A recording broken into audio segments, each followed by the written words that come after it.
dari Ekum, Edukasi Hukum. Ekum itu apa sih? Ekum atau Edukasi Hukum merupakan produk terbaru nih teman-teman dari Perennial Laws.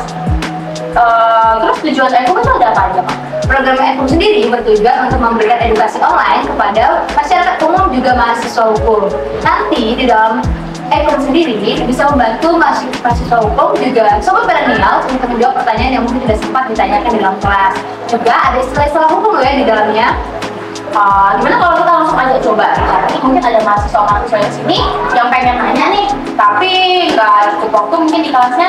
Boleh banget tuh. Yuk kita ngobrol sekarang. Yuk.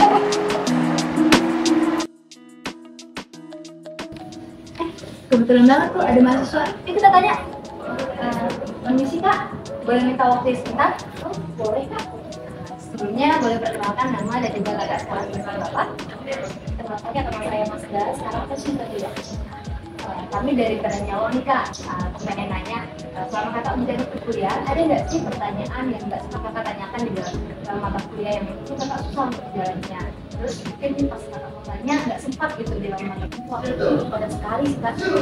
Boleh dong Kak, salah satu pertanyaannya, nanti pertanyaannya akan dijawab oleh dosen yang bersangkutan. Kasih pertanyaan Kak, terkait dengan mata kuliah, gimana Kak? Pertanyaannya bedain antara sengaja dan tidak sengaja, gimana Kak? Boleh Kak, nanti kami bantu jawab ya Kak oleh dosen yang bersangkutan. Nah, kalau jawaban dari pertanyaan itu sebelum kami apa ya? Nanti videonya akan diunggah melalui sosial media, yaitu sosial media kami, TikTok Perennial Law, juga YouTube channel Perennial Law. Tunggu ya Kak video pembelajarannya. Baik, terima kasih ya. Terima kasih. Halo mahasiswa, perkenalkan saya Alfon, salah satu dosen di Fakultas Hukum UTAN yang mengajar hukum pidana. Oke, ada beberapa mahasiswa yang mempertanyakan kemarin terkait apa sih bedanya sengaja dan lalai atau dolus dan culpa. Dalam mata kuliah hukum pidana diajarkan bahwa perbedaannya terletak pada kehendak, dimana kalau kesalahan itu titik beratnya ada di kehendak. Orang tersebut memang punya maksud untuk melakukan tindakan tersebut. Dia menghendaki perbuatan itu terjadi. Sedangkan kalau bicara tentang kelalaian, orang tersebut belum bisa mendapatkan gambaran akibat apa yang akan terjadi dari suatu perbuatan yang dia lakukan. Otomatis secara sederhana dapat dibedakan dari kehendaknya saja.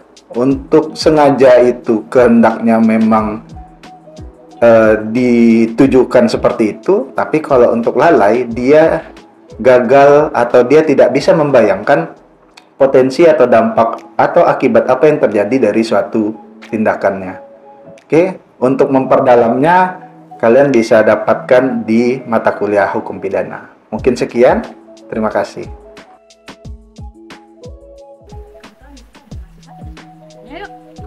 Halo, sorry, ganggu waktunya sebentar boleh nggak nih? Oh iya boleh. Jadi, ntar aku duduk ya. Oke.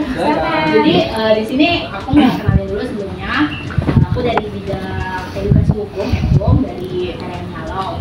Jadi di sini kami ada program untuk membantu nih menyalurkan mungkin pertanyaan-pertanyaan mahasiswa ke dosen mengenai mata kuliahnya. Tapi sebelum itu kita boleh kenalan ya nama sama semester berapa sekarang? Oke, aku TI, aku semester 4. Aku juga dari semester 4. Aku Ari, semester 4. Oke.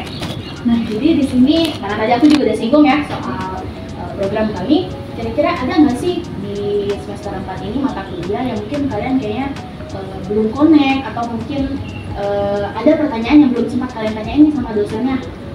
Kalau aku pribadi sih untuk yang dijelasin sama dosen sih paham-paham aja sih untuk saat ini.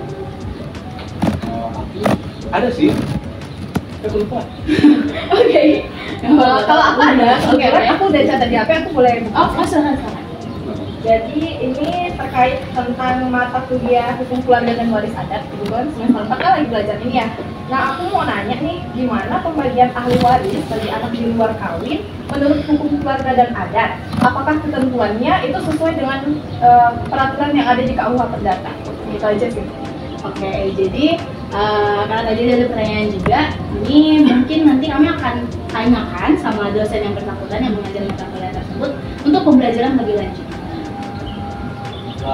Kira-kira untuk jawabannya bisa kami ketahui di mana? Jadi nanti hasil jawaban yang disampaikan oleh dosen akan kami buat dalam bentuk video pembelajaran dan akan kami share di YouTube channel kami Perennial Law dan TikTok Perennial Law juga. Jadi ditunggu aja ya hasilnya. Oke, makasih. Ya.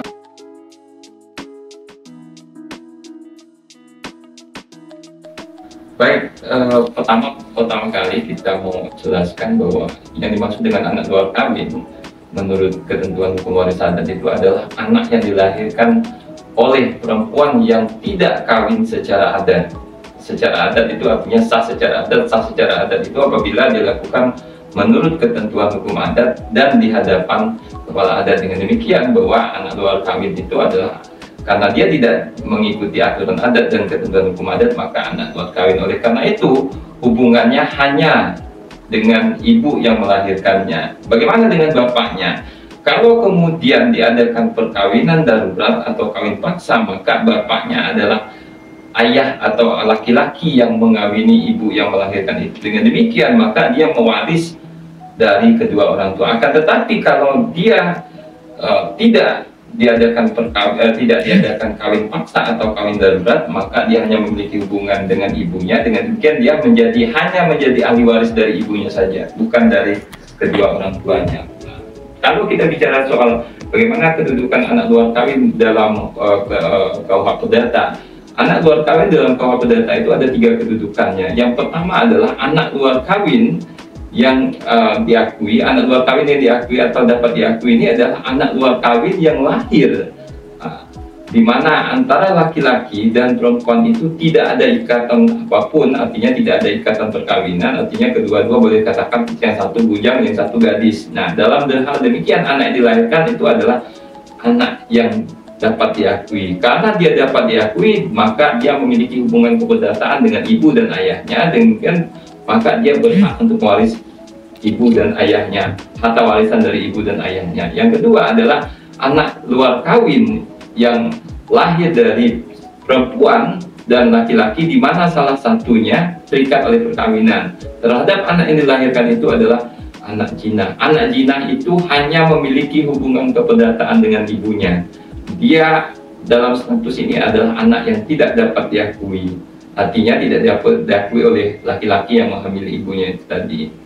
Nah, oleh karena itu dia hanya berhak untuk mewaris terhadap harta dari ibunya saja. Yang ketiga adalah anak yang lahir dari laki-laki dan perempuan, di mana hubungan mereka itu dilarang oleh undang-undang. Dilarang oleh undang-undang itu misalnya karena memiliki hubungan darah terdekat, misalnya sepupu sekali dan lain sebagainya. Nah, anak yang demikian adalah anak yang tidak dapat diakui. Dalam halnya demikian, maka dia hanya memiliki hubungan keperdataan dengan ibunya dan berhak untuk mewaris harta ibunya.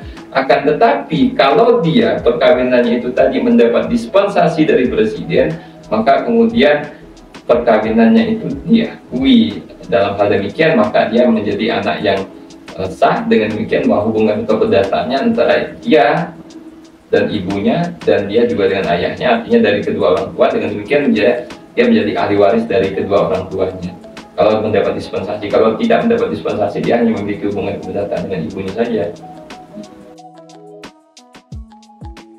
Permisi Kak, kami dari Perennial Law nih boleh minta waktunya sebentar?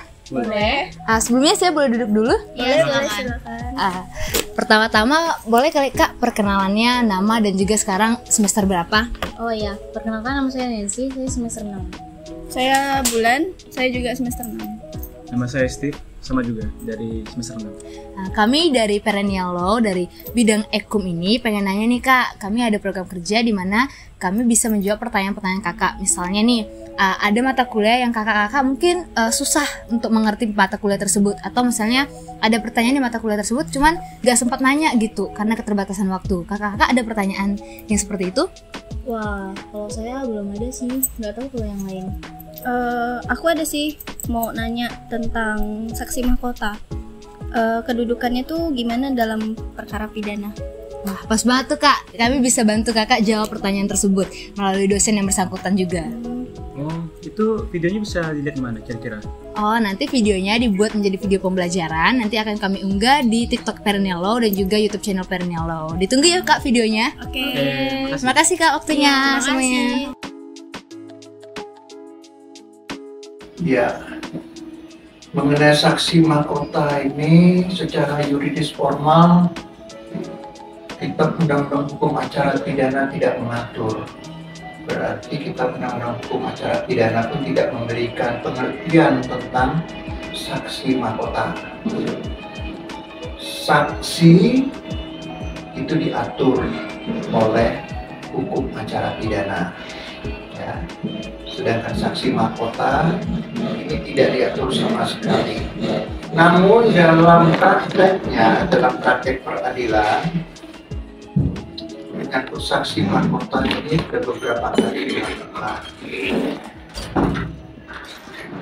Sehingga sekarang saksi mahkota ini selalu dilakukan sehingga saksi mahkota ini dapat didefinisikan kalau dari praktek peradilan yang pernah dilakukan, sehingga saksi mahkota ini adalah kesaksian yang dilakukan oleh sesama pelaku kejahatan. Karena tidak ada pilihan, tidak ada saksi, tiap pelaku, masing-masing pelaku itulah memberikan kesaksian terhadap pelaku yang lain. Nah, biasa ini kalau kejahatan seperti itu, kejahatan yang dilakukan secara bersama-sama atau delming. Ya, pengaturannya secara yuridis formal sampai sekarang belum ada. Namun untuk pembuatan rancangan Kitab Undang-Undang Hukum Acara Pidana, berarti hukum acara pidana yang akan datang itu perlu dibuatkan, diatur tentang saksi mahkota. Namun dalam praktek ya ini menjadi jurisprudensi begitu ya. Ya. Terakhir itu Freddy Sambo dan Teddy Minahasa itu semuanya menggunakan saksi mahkota. Itu yang sangat jelas sekali terakhir dalam bulan-bulan sebulan inilah. Freddy Sambo itu kan kasusnya sampai disidangkan sampai berapa 5 bulan atau 6 bulan begitu ya. Dan terakhir adalah Freddy Minahasa. Demikian. Nah guys, jadi tadi udah nyimak kan penjelasan dari dosen Fakultas Hukum mengenai jawaban dari pertanyaan Sobat Perennials. Makin nambah dong pengetahuan tentang hukumnya. Selanjutnya konten apa lagi nih yang bakal kita buat untuk edukasi hukum? Bakal banyak banget konten yang lebih edukatif lagi supaya masyarakat Indonesia bisa mempelajari dan mengerti tentang apa aja sih yang dipelajari dalam hukum itu. Nah, kalau mau tetap terupdate dengan Perennial Law, jangan lupa like, komen, dan subscribe channel YouTube kami. Dan juga jangan lupa nyalakan lonceng notifikasinya. Satu lagi, jangan lupa follow TikTok Perennial Law ya. Jumpa lagi Sobat Perennials!